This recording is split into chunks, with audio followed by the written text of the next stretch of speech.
Hey guys, so we are starting our arterial line insertion training, and I just want to make a quick video. This is not going to be an instructional video on how to do art lines.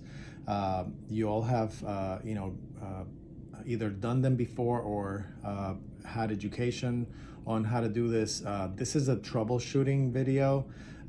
Just from my experience, I've taught a lot of people how to do IVs, and the main reasons why they get missed. And the same thing happens with art lines. So this is only a quick troubleshooting video for the reasons that most people miss and something you can do to avoid it. And you probably, some of you have probably already heard these things, but it's just a quick refresher since it's been a while since a lot of you have even come close to doing it.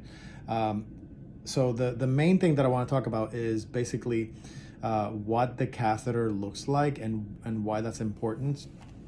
And this is not an arterial catheter, this is just an IV catheter. But if you see there, I don't know if you can see it, the needle extends past the catheter, right? So the cannula, the catheter, sticks in about 2 millimeters, and that's the same on an arterial line, okay? And you can see the bevel there, the hole. And so that distance from the needle to the hub is really important to remember when you're doing the art line, and I'm going to show you why. And please excuse my art because it was done at the last minute. And so if you can see here on this picture, you see, let me get it there, okay. You see the basically the rudimentary catheter, and this thing here is your artery. And if you look close, when I drew this, I want to make sure that you remember, arteries, just like veins, they're not thin. They have a wall, and that wall thickness varies on everybody.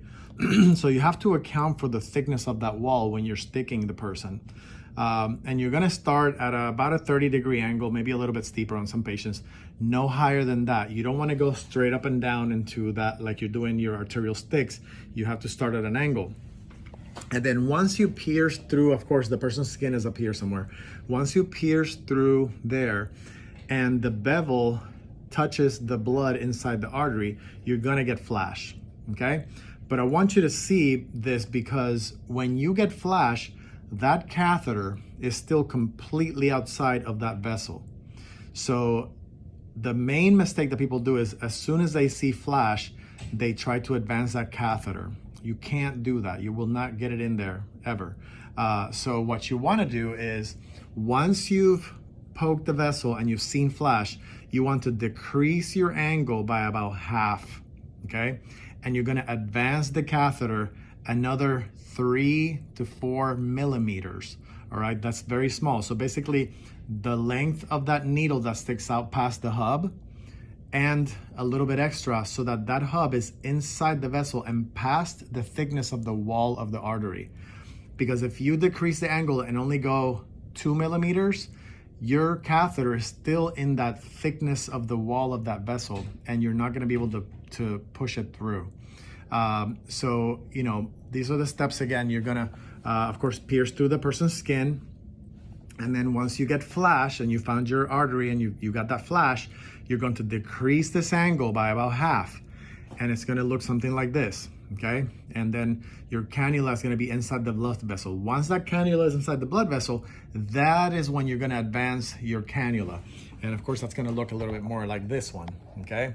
You can see I drew like the little skin. This is the skin of the person, and that cannula has now gone through the wall of the vessel and inside. And then it sits on the skin right here.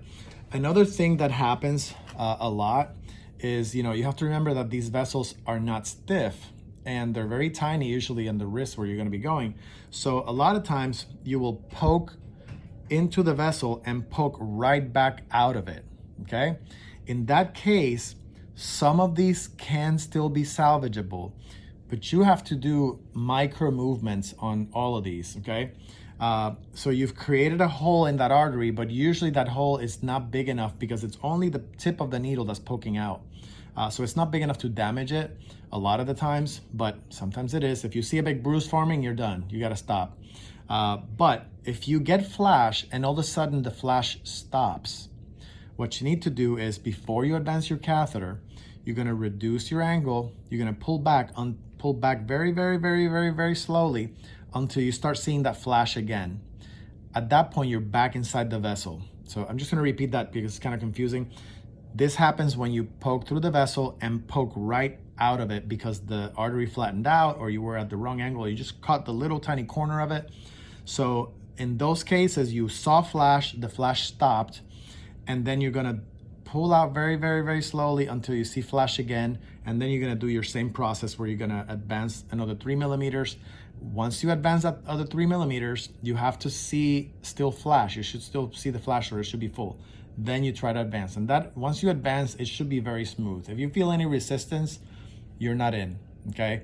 And with arterial lines, you really don't get more than one chance. So once you've seen that it's not advancing, if you've already gotten flashed, you're pretty much done with that try. So anyway, I just wanted to give you that tip that has come up useful for a lot of people. You know, we'll put out all the information for how to get Artline trained. We're gonna start that on Monday. All right, thanks.